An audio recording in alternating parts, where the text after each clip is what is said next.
আমি যদি ইলেক্টেড হয়ে যাই ইনশাল্লাহ, তাহলে আমি প্রথমেই সালমান শাহ স্মৃতি একটা ব্যাডমিন্টন টুর্নামেন্ট দেবো। তাদেরকে জিজ্ঞেস করতে হবে যে কারা দিচ্ছে, ওরা ভালো বলতে পারবে। তাহলে আমাদেরকে ওভাবে বললে পরে আমরা এই যে আবার ওদের কাছ থেকে টাকা নিতাম, তাই না? এরকম একটা ব্যাপার। ডনের কোনো বিকল্প নেই, পাস করলেও ডন, ফেল করলেও ডন। ওয়ালটন ফ্রিজ কিনে অনেকের মতো আপনিও হয়ে যেতে পারেন মিলেনিয়াল। সেরা পণ্যের সেরা অফার। আসলে আপনারা নির্বাচনে প্রচার মুহূর্তে শেষ মুহূর্তে এসেছেন, তাই না? শেষ মুহূর্তে আপনারা দেখতেই পাচ্ছেন অনেক উত্তেজনাপূর্ণ পরিবেশ, আনন্দঘন মুহূর্ত পরিবেশ এখন সৃষ্টি হয়েছে। সবাই আনন্দ করছে, সবাই হয়ে করছে আগামীকাল ইলেকশন। প্রত্যেকবারের মতন প্রত্যেক 2 বছর পর পর তো ইলেকশন হয়। আর ইলেকশন মানে শিল্পী সমিতির ইলেকশন মানে শিল্পীদের একটা মিলন মেলা বলতে পারেন। এখানে সিনিয়র শিল্পী, জুনিয়র শিল্পী সবাই একত্রিত হয়, সবার সাথে সবার দেখা হয়, সবার সাথে সবার সুখ দুঃখ, আলাপ আলোচনা, স্মৃতিচারণ, নানান কিছু, যার জন্যে অনেক দ্রুত গতিতে সময়গুলো পার হয়ে যায়। সকাল থেকে আমরা বিকেল পর্যন্ত ছিলাম, এখনও আছি। আগামীকাল ইলেকশন। যাই হোক, আমরা দুটো প্যানেল থেকে এবার ইলেকশন হচ্ছে। আমি দ্বীপজল এবং মিশা পরিষদের ক্রীড়া ও সাংস্কৃতিক সম্পাদক হিসেবে কাজ করছি, দাঁড়িয়েছি, এবং আরেকটা প্যানেল নিপুণের প্যানেল। যাই হোক, এই 2 প্যানেলের মধ্যে এবার ইলেকশন হচ্ছে। গতবার নিপুণের প্যানেল কাজ করেছিল।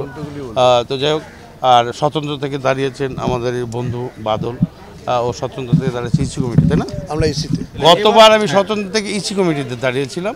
এটা নিপুণদের প্যানেল হচ্ছে যে 2 প্যানেল বলতে আমি প্যানেল বুঝি না, আমি বুঝি সব শিল্পী, সবাই এক, সবাই আমরা সমান।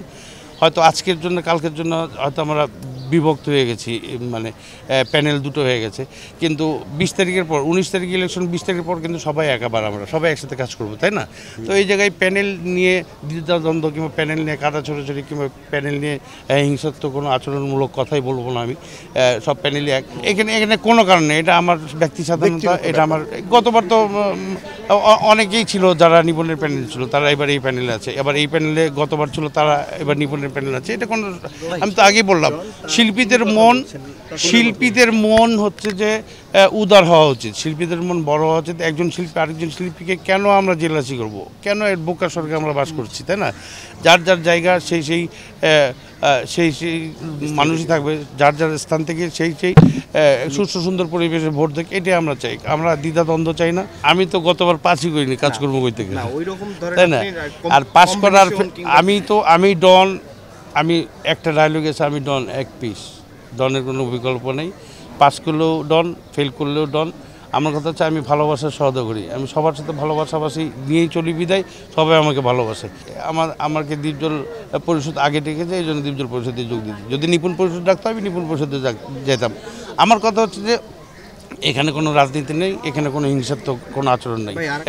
এটা তো আসলে এটা লুকা ছাপার কিছু নেই, স্টেটকাট কথা। যারা আমি তো চিন্তা করছি আগেরবার থেকে ইনশাল্লাহ ইলেকশন করবো না, আমি ভোটার হয়ে থাকবো, তাহলে অনেক লাভ আছে। কারণ 2 পক্ষ থেকেই অনেক উপঢৌকন পাওয়া যায়, অনেক পাওয়া যায়, মানে উৎসাহ পাওয়া যায়, উদ্দীপনা পাওয়া যায়। এটা যারা বলে তাদেরকে প্রশ্নটা করা উচিত। আর যারা বলে যে টাকা দিচ্ছে মুখ তাদেরকে জিজ্ঞেস করতে হবে যে কারা দিচ্ছে, ওরা ভালো বলতে পারবে। তাহলে আমাদেরকে ওভাবে বললে পরে আমরা এই যে আবার ওদের কাছ থেকে টাকা নিতাম, তাই না? এরকম একটা ব্যাপার। যে যাই হোক, এটা আনন্দ কোনো মুহূর্তে ইলেকশনগুলো করছি। টাকা পয়সা কে কাকে দিচ্ছে এটা আমরা জিজ্ঞেসও করি না, আমরা দেখিও না, আমরা শুনিও না, কিন্তু আমাদের পাল্লাতেও পড়ে না এগুলো। আমি তো আশা করবো কোনো প্রার্থী কি কোনোদিন চায় যে ফেল করবে?